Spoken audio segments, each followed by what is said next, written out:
ready? Yeah. Yes! This is the Ross Kaminsky Show. You're a great American. Now, Ross Kaminsky. Come on, man. On Denver's talk station, 630 KHOW.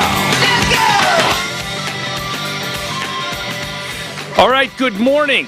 Happy Thursday, my favorite day of the week. Don't know why. I'm Ross. Thanks for starting your day with me. Hopefully, I like to say as always. I don't know for sure if you always do this, talking with me in the morning, but I hope so, because I enjoy having our conversations. So obviously we know what the big story was yesterday, this shooting in San Jose, California, and I feel like I should say something about it, and yet, as pretty much always, I don't really have that much to say. There's so many other people who want to talk about it. Frankly, I don't. A person goes crazy for whatever reason. A guy, I'm not going to use his name. His name is all over the news, but I'm not going to use his name. A guy who apparently had some kind of reputation as being mean, short-tempered, something, who knows, went to the place that he worked and killed 9 people and himself. I sure do wish that if these people are thinking about killing some other people and killing themselves, they should just reverse the order and kill themselves first and then try to go kill the other people. And then the outcome would be much better, Or if you're thinking about killing yourself and killing other people, maybe you just ask for some help killing yourself first, and then someone else could kill you, or they could take you to the hospital or something. So we don't have to go through this over and over again. These stories always get immediately political. Of course, the governor of California showed up right away. And look, you have to when you're the governor in a situation like this. He should have gone. He did go. And frankly, the story is, at least early on, he didn't want to have any media. He just wanted to go talk with the people who were injured. There weren't very many injured. There were, relatively a lot killed and not very many injured. But he wanted to talk with them and their colleagues and their family, with the injured and the families and friends of people who were killed. And, that's one of the things the governor needs to do. He came out later and did some kind of press conference and did all of his what's going on in America stuff that we get every time. But you know what? Just to try to be nice to a guy I don't really like, Gavin Newsom, the governor of California, he wasn't as explicitly partisan as these things so often are. He didn't talk about Republicans or Democrats. He didn't even, as far as I could hear, and I did listen to him, I don't think he said gun control or anything like that. But you know what he meant. But such is the way of the world. I'm sure he'll come back with more gun control ideas, and I'm sure lots of people will point out that the state he lives in, California, already has about the most aggressive anti-gun situation that you're going to find in the United States of America, right? I mean, New York City may be slightly worse, but that's one city, right? Chicago's not great. But as far as a whole state goes, California has some very, very aggressive restrictions on Second Amendment rights and kinds of guns you can buy and magazines and on and on and on. And yet, here we are again. And I do, of course, as any normal human would, share the view, even though I hate sharing any views with Gavin Newsom, but I do share the view that this sort of really, here we are again kind of thing. And like I said, I don't really have that much to say about it. What is there to say? A person went crazy and did a crazy thing, and a bunch of people died, and more people are suffering with the loss of their friends and family. And there's very little that can be done to stop these things in a way. And it does feel like there's been a fair number of them in the past year. I do think these things tend to cluster because folks who are already kind of that lunatic mindset can take a little bit of twisted inspiration from a previous mass killer. And I'm sure that happens. Not exactly the same as a copycat, but the concept is right around there.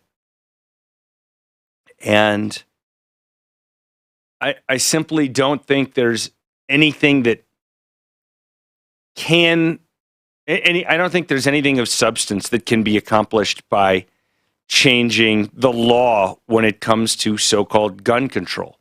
I don't think I don't think it's really doable in America. I'm not saying I would want it done, what the left wants done. Anyway, we have a Second Amendment. It's important. We have it for a reason, and I support it strongly.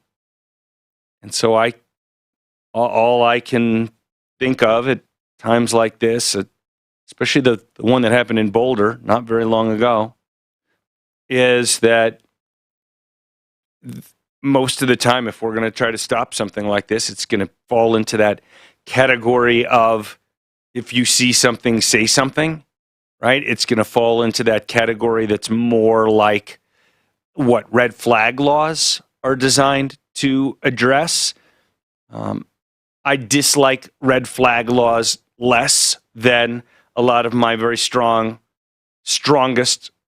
so-called pro-Second Amendment friends do, in the sense that I think that it's possible to have a red flag law that is not necessarily an incursion into one's Second Amendment rights.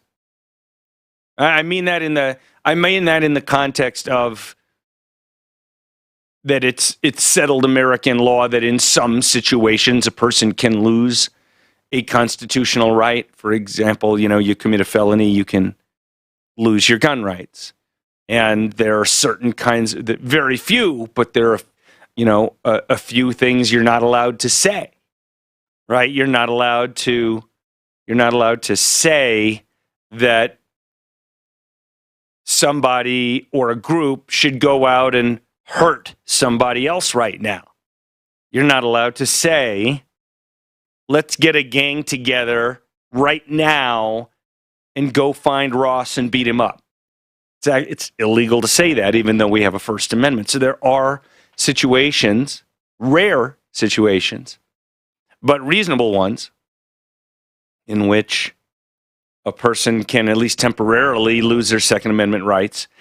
Anyway, I'm not looking to debate the merits or demerits of red flag laws. What I'm saying is, I think that the concept behind a red flag law, which is very, very simple conceptually, and that is, if people who are very close to someone believe that someone is imminently likely to use a firearm against others or against himself, then there should be a way on a temporary basis to separate that person from firearms and just make sure that everything's okay. Again, I'm not going to get into all the ins and outs of potential for abuse and all that. I understand all that stuff. I'm just talking about that I think that acts of wanton violence like this, using a firearm, will not be stopped by more anti-gun legislation. Because if anti-gun legislation were going to stop stuff, frankly, it would have stopped it already, especially in California. And that area, I mean, they had that. You remember the Gilroy Garlic Festival? There was a shooting there. There was a San Bernardino shooting a few years ago. I mean, this stuff is happening in a place with really, really strict gun laws. And when you're already in a country where there are more guns than people, and let me just be really clear. A lot of times anti-gun people talk about that statistic, there are more guns than people, as if that's an inherently bad thing. It's not an inherently bad thing. It's neither good nor bad. It's just a thing. Right? It's just a thing. I doubt there are more cars. Well, I shouldn't say that. Are there more cars than people in America? I actually don't know. Here, let's look this up. How many automobiles in the U.S.? Let's see what this says. 276 million. 276 million cars is the estimate. Registered motor vehicles, including passenger cars, motorcycles, trucks, buses, and other vehicles. Okay, so not quite one registered. Yeah, I mean, I guess there's not a lot of unregistered true passenger vehicles, but there are unregistered, smaller things that people might drive around. But anyway, stick with my point here. There's slightly less than one motor vehicle per American. But if that were different, right, if there were 20% more vehicles than there are now, then there would be more than one vehicle for every American. And that would neither be a good thing nor a bad thing. It would just be a thing to notice or not notice. It's not even that important a thing, right? It's just some kind of artificial comparison. So, when I hear people talk about there are more guns than people, usually the folks who say that are anti-gun people who are trying to argue that there are too many guns. But remember, if you're doing like guns per people, then, I personally have enough guns. I mean, I've got a lot of guns. Well, I don't know. I don't know what a lot is to you, right? I don't know what a lot is to you. Okay, I don't even know how many guns I have, but it's probably, it's more than 20 for sure, right? So, and keep that in mind also in terms of that statistic. A lot of people who own guns own a lot of guns. And a lot of people who don't own any guns don't own any guns, right? So the average could be a little bit misleading when you talk about more guns than people, because you still have enormous numbers of people, actually, huge numbers of Americans who don't own a gun. And then a bunch of people like me who, if you were counting guns per person, we would make up for a lot of people. Anyway, I'm off on a little tangent here, but I guess my point with that is that in a nation where you already have 400 million guns or something, you're not starting from the leftists' dreamland of a country without firearms, right? Sometimes I talk about what I would love to see in the world of politics and freedom, and I recognize out loud on the show that some of the things that I suggest are more concepts that would apply in Ross's libertarian nirvana rather than today's American reality. And I realize that. And just as a realist, I might have my idealistic goals and I might want to work in their direction. It doesn't mean that I can magically just snap my fingers and say, suddenly we have a federal government that is only going to do the things that the Constitution says it's going to do, just as one example of Ross's dream world. And it's the same thing with guns.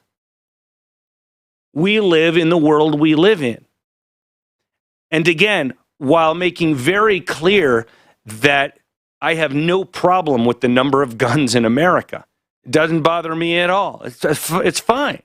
Just like the number of cars in America doesn't bother me, and just like the number of zebras in America doesn't bother me.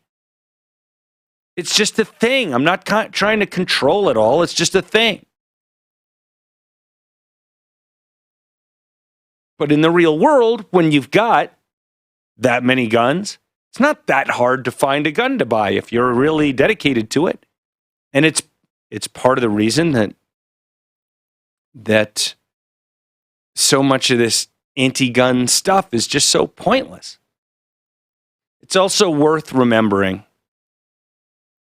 that even though these mass shootings understandably get a huge amount of airtime, if it bleeds, it leads. They're terrible stories. They're all over the news. I get it. But it's worth noting that these mass shootings, and actually I don't know what kind of weapon this guy used yesterday. I haven't seen that reported anywhere, but if it were some, and some kind of AR style rifle, or what the anti-gun people or the ignorant people call assault weapons, even if it was one of those mass shootings in general represent less than 1% of gun deaths in America, and more than 60%, I think close to 2/3 of gun deaths in America are suicides. And so you just got to be real careful with all this stuff. And I wish there was something I could do about it. I really do. I assume California has a red flag law. I don't know if this guy had any friends. I don't know if there was anyone around this guy who, even in the presence of a red flag law, would have been in a position to notice something about him and say, something bad here is going to happen. And, maybe I should talk to him, or maybe I should talk to someone. I don't know. In the Boulder situation, it seemed pretty clear there was some serious indications in advance that that guy might have been up to something really bad, and the family didn't do anything. The family they were the only people who were going to stop him. The only people. And they didn't do anything. It's a hard thing to do. It's a hard thing to do, to go to a family member and say, we think you're a danger to yourself or others, or to go to the police and say, our family member may be a danger to himself or others. But it's the only way we're going to stop this. And we're not ever going to stop all of it. It's the only way I think we're going to reduce any of it. Because I just don't think that anything that the federal government or state government's going to do is going to make any difference at all. I really, really don't. Didn't even mean to talk about that for that amount of time, but I suppose it was more on a policy thing than about the death and destruction. These are difficult things, but here we are again. All right, when we come back, we're going to do a little more local stuff. Basically, what we're going to talk about next, not a much happier topic, but very important. Why your taxes are going up in multiple ways in Colorado. KHOW Denver, 630 KHOW, an iHeartRadio station.